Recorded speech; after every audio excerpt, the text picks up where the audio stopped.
Hi! Today I want to talk to you guys about epigraphs. In case you don't know what an epigraph is, it is the quotation that you can sometimes find in the front of a book. I tried to come up with some of my favorite ones and realized I didn't really know which books had them and which didn't. So this morning I went through almost all of my books trying to figure out which books had epigraphs, and here's a selection of my favorite ones. So there is Shades of Earth by Beth Revis, which is the third and final book in the Across the Universe trilogy. I never got around to reviewing this. I think I only reviewed the very first book in the series. If you would like to see like a full series review, you can let me know in the comments. This is a YA sci-fi trilogy, and the quote in the front says, "I have loved the stars too fondly to be fearful of the night," by Sarah Williams. Which I think fits so well with the story, especially because a lot of this book is about kind of gathering your courage and going out there and exploring the unknown. Then there is Fahrenheit 451 by Ray Bradbury, which is about the burning of books. I actually haven't read this one yet. I used to own my own copy and somehow it got lost in the move from the Netherlands to London, and this is Rosianna's copy. But the epigraph is, "If they give you ruled paper, write the other way." Then we have some John Green. First of all, Paper Towns. John loves to put loads of poetry in his books, which is one of my favorite things about them. And there's a really nice quote in the front of Paper Towns, and it says, "And after, when we went outside to look at her finished lantern from the road, I said I liked the way her light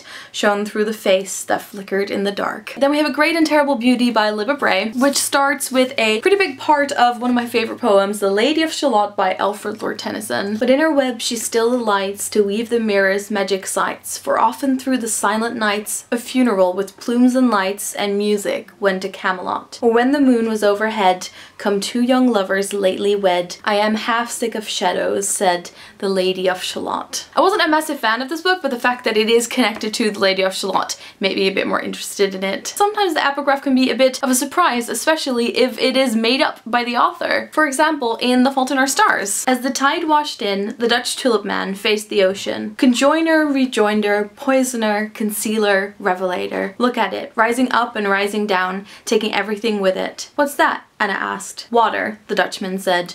"Well, and time." Peter Van Houten, An Imperial Affliction. Now that doesn't mean anything to you if you're reading this book for the first time, but when you do a reread or you go back to this after you finish the book, you will suddenly realize its importance. And then there's The Great Gatsby by F. Scott Fitzgerald, which has something similar. "Then wear the golden hat if that will move her. If you can bounce high, bounce for her too, till she cry, 'Lover, gold-headed, high-bouncing lover, I must have you,' by Thomas Park Dinvilliers, which turns out to be a character from his first book, This Side of Paradise, which I didn't know up until about 2 minutes ago. And then there's one that I would have totally missed out on if I hadn't googled it, and it is from Frankenstein by Mary Shelley, one of my favorite books, and I just can't find the epigraph in this edition, but it does exist. And it is, "Did I request thee, maker, from my clay to mold me man? Did I solicit thee from darkness to promote me?" Which is from Paradise Lost and is such a perfect fit, and I'm really sad that it's not in here. I'm curious to see if any of you have a favorite epigraph, and if you're interested you can dive into your book collection and go through it to see if you can find any that you like. I will talk to you guys later. Doei!